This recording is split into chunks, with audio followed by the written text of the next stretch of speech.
السلام علیکم اور آداب۔ آج ہم ایک ایسی کہانی میں غوطہ زن ہو رہے ہیں، ایک ایسی داستاں جس نے مشرق و مغرب دونوں جہانوں کی توجہ جیسے اپنی جانب کھینچ لی ہے۔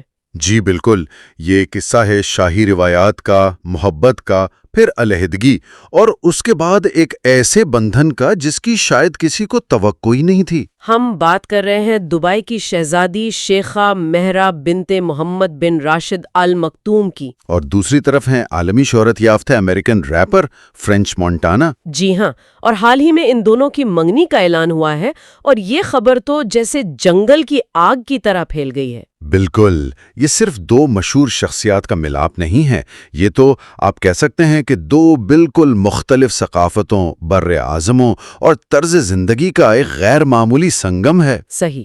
اس میں شاہی خاندانوں کی نجی زندگیوں پر جو عوامی دباؤ ہوتا ہے وہ بھی نظر آتا ہے، پھر جدید دور کے رشتوں کی پیچیدگیاں اور روایت اور جدت کے بیچ کی کشمکش۔ ہمارے پاس اس حوالے سے جو معلومات ہیں وہ عالمی ذرائع سے لی گئی ہیں، جیسے Times of India, Newsweek, Celebrity Net Worth, people.com اور ڈیلی جنگ وغیرہ۔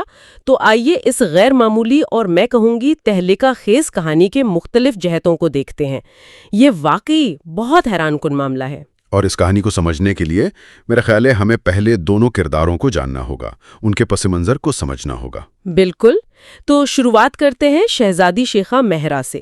یہ کون ہے؟ جی، شیخہ مہرہ متحدہ عرب امارات کے نائب صدر، وزیر اعظم اور دبئی کے حکمران عزت مآب شیخ محمد بن راشد آل مکتوم کی صاحبزادی ہیں۔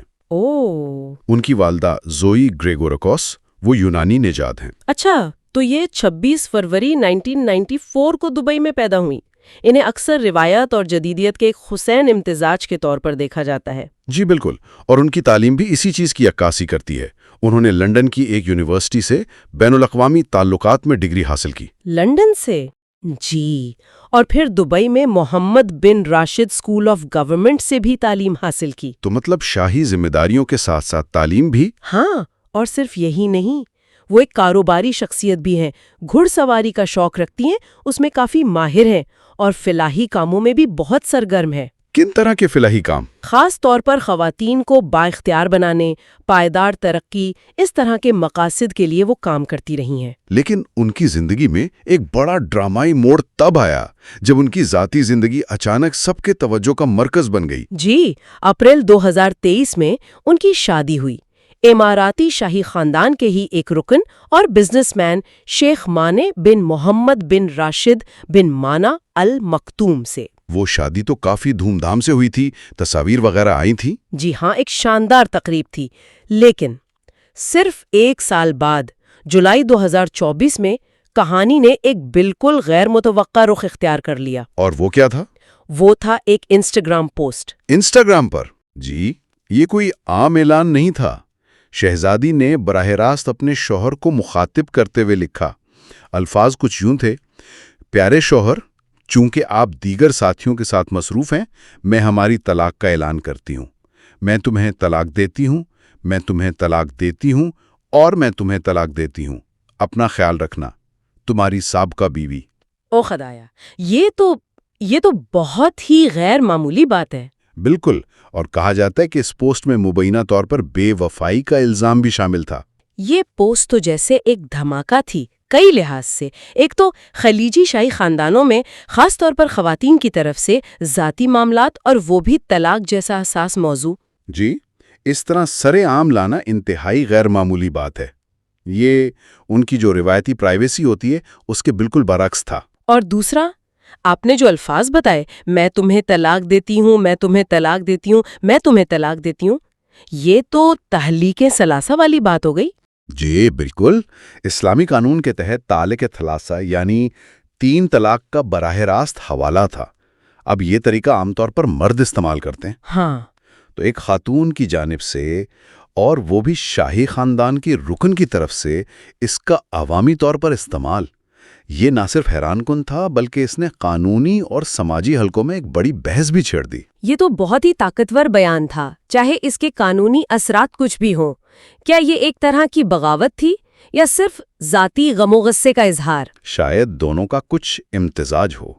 یہ یقینی طور پر روایت سے ایک بڑا انحراف تھا، اور اس نے یہ سوال بھی کھڑا کیا کہ کیا شاہی خواتین بھی اب اپنی آواز بلند کرنے کے لیے، اپنے فیصلے بتانے کے لیے سوشل میڈیا جیسے پلیٹ فارمز استعمال کر رہی ہیں؟ یعنی پرانی روایات کو چیلنج کیا جا رہا ہے ایک طرح سے جی۔ اور پھر اس سے بھی زیادہ حیران کن بات ہوئی طلاق کے صرف 2 ماہ بعد سپٹمبر 2024 میں جی شہزادی نے اپنا پرفیوم برانڈ لانچ کیا مہرا M1 کے نام سے، اچھا، اور اس کی پہلی خوشبو کا نام رکھا طلاق۔ کیا سچ میں طلاق؟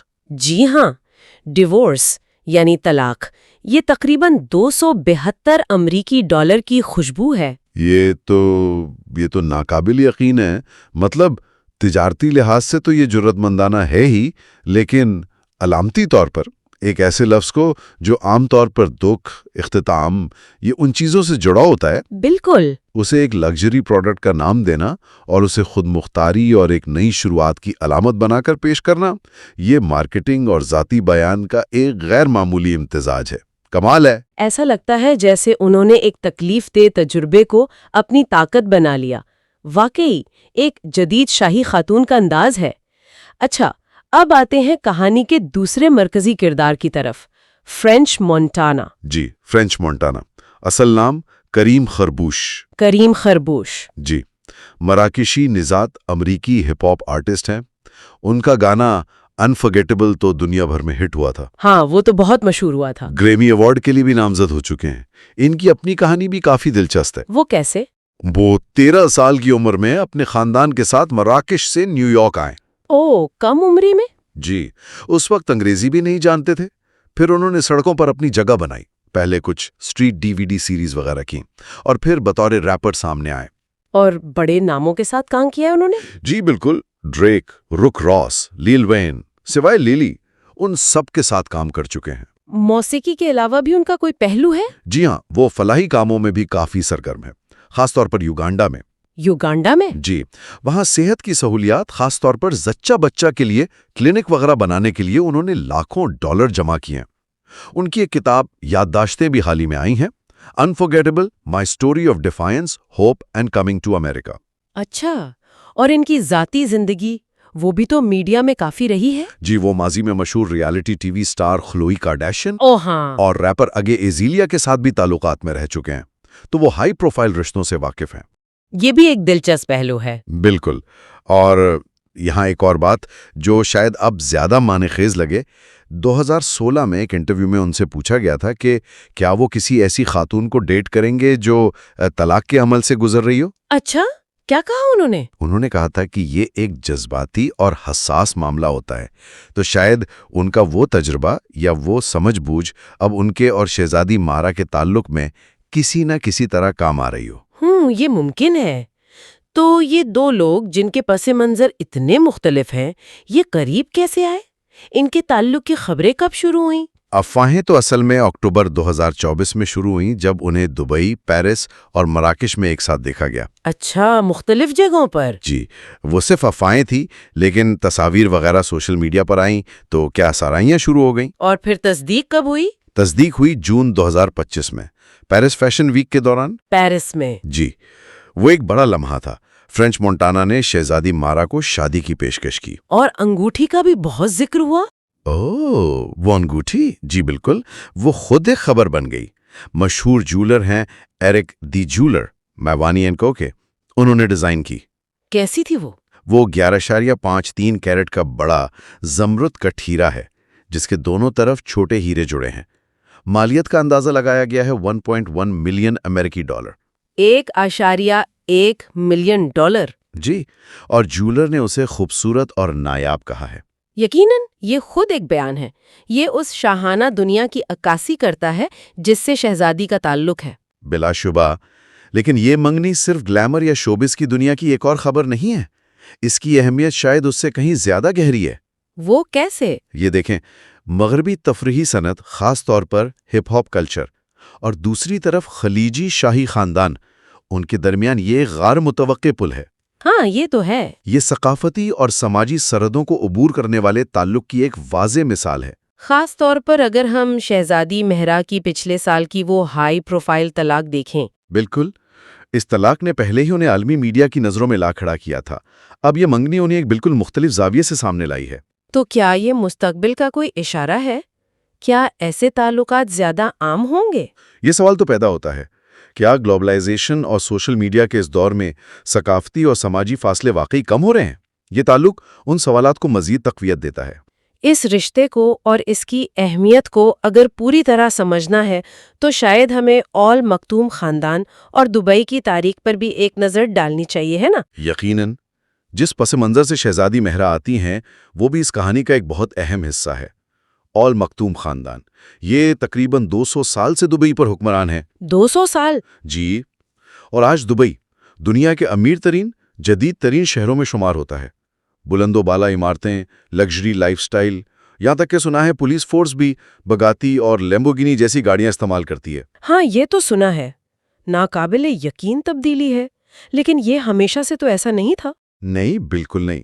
1970 کی دہائی کے شروع تک دبئی ایک چھوٹی، نسبتاً غریب ماہی گیر بستی تھی۔ موتیوں کی تجارت پر انحصار تھا۔ اچھا۔ اصل تبدیلی آئی 1966 میں جب سمندر میں فتح آئل فیلڈ دریافت ہوئی۔ بس اس ایک دریافت نے دبئی کی قسمت بدل دی۔ تیل نے؟ جی، تیل نے۔ اگرچہ دبئی کے تیل کے ذخائر ابوظہبی جتنے وسیع نہیں تھے، لیکن وہ اس کی معیشت کو بدلنے کے لیے کافی تھے۔ 1971 میں متحدہ عرب امارات UAE بنا، 7 ریاستوں کو ملا کر۔ جی ہاں، لیکن ان 7 ریاستوں یعنی امارات کی قسمت ایک جیسی نہیں رہی۔ مطلب یہ کہ ابوظہبی کو تیل کی سب سے زیادہ دولت ملی۔ متحدہ عرب امارات کے 90% سے زیادہ ذخائر وہی ہیں، اسی لیے ابوظہبی کے حکمران روایتی طور پر ملک کے صدر ہوتے ہیں۔ صحیح۔ دبئی بھی خوش قسمت رہا، لیکن باقی 5 ریاستیں جو ہیں شارجہ، عجمان، کوین، راس الخیمہ اور فجیرہ، ان کے پاس تیل کے ذخائر بہت کم یا نہ ہونے کے برابر تھے۔ تو دبئی نے کیا کیا؟ دبئی کی قیادت نے سمجھداری سے کام لیا۔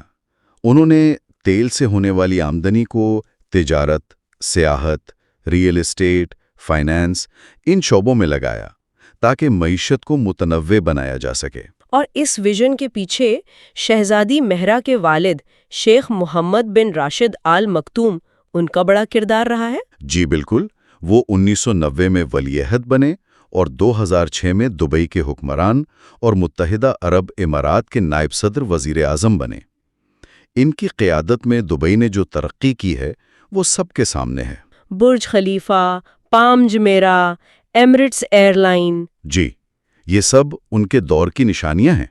انہوں نے دبئی کو ایک عالمی تجارتی، مالیاتی اور سیاحتی مرکز بنا دیا۔ اور ان کی ذاتی دولت کے بارے میں کیا اندازے ہیں؟ مختلف ذرائع مختلف بتاتے ہیں، لیکن عام طور پر تخمینہ 14 سے 18 بلین امریکی ڈالر کے درمیان لگایا جاتا ہے۔ 18 بلین ڈالر؟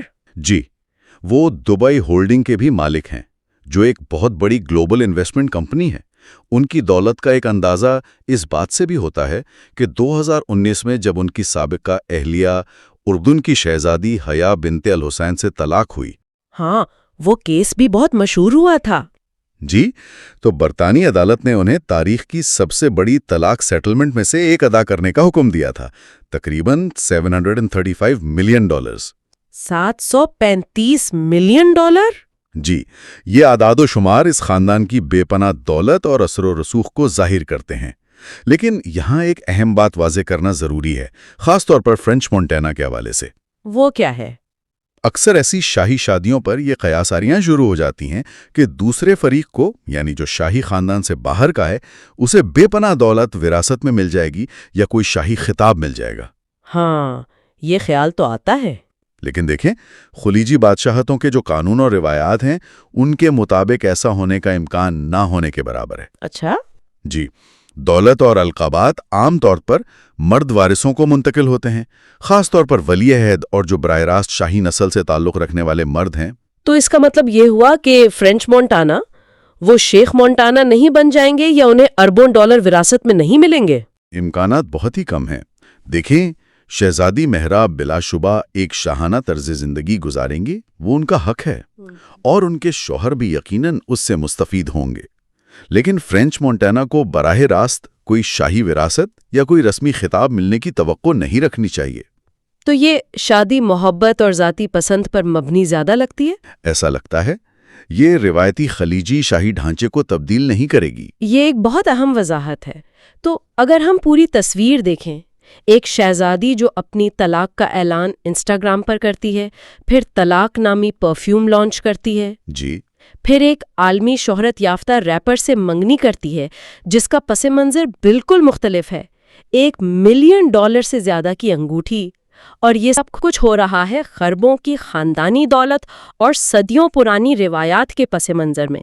یہ واقعی ایک ناقابل یقین کہانی ہے۔ بالکل، یہ کہانی 21ویں صدی میں شاہی اداروں کی بدلتی ہوئی نوعیت پر بھی روشنی ڈالتی ہے کہ عوامی شخصیت ہونے کے کیا معنی ہیں آج کل، سوشل میڈیا کا کیا کردار ہے، اور کیسے دولت، محبت، ثقافتی فرق، یہ سب چیزیں آج کے دور میں رشتوں کی تشکیل کر رہی ہیں۔ یہ ہمیں ان سب سوالات پر سوچنے پر مجبور کرتی ہے۔ یہ صرف دو افراد کا ملن نہیں ہے، بلکہ یہ جدیدیت اور روایت، مشرق اور مغرب، عوامی توقعات اور ذاتی خواہشات کے درمیان ایک پیچیدہ رقص کی طرح لگتا ہے۔ اور یہ ہمیں اس بات پر بھی غور کرنے کی دعوت دیتا ہے کہ کس طرح مشہور شخصیات اور شاہی خاندان اپنی کہانیوں کو عوام کے سامنے پیش کرتے ہیں، اور پھر عوام ان کہانیوں کو کیسے سمجھتے ہیں۔ شہزادی مہرا نے اپنی طلاق اور منگنی دونوں کو عوامی بنایا۔ یہ ایک شعوری فیصلہ لگتا ہے۔ بالکل، اور یہیں سے شاید ہمارا آخری سوال جنم لیتا ہے، ایک نکتہ جو ہم اپنے سامعین کے لیے چھوڑ سکتے ہیں سوچنے کے لیے، جی، کہ جس طرح شیخہ مہرا نے اپنی زندگی کے ان اہم موڑوں، طلاق اور اب یہ منگنی کو عوامی سطح پر نہ صرف قبول کیا ہے بلکہ ایک طرح سے انہیں اپنی شناخت کا حصہ بنا لیا ہے، یہ ماضی کی ان شہزادیوں کے مقابلے میں جو روایتی طور پر بہت نجی زندگی گزارتی تھیں، آج کی ایک جدید شاہی خاتون کو کن نئی آزادیوں اور کن نئے دباؤ کا سامنا کرنے کی نشاندہی کرتا ہے۔ کیا یہ خود مختاری کی علامت ہے یا عوامی جانچ پڑتال کا ایک نیا بوجھ؟ یہ واقعی ایک گہرا سوال ہے، اور اس کا جواب شاید وقت کے ساتھ ہی واضح ہوگا۔ اس دلچسپ اور پرت در پرت کہانی کے اس تجزیے میں ہمارے ساتھ شامل ہونے کا بہت شکریہ۔ امید ہے یہ تفصیلات اور یہ گفتگو آپ کے لیے معلوماتی اور دلچسپ رہی ہوگی۔ اگلی بار تک کے لیے خدا حافظ۔ خدا حافظ۔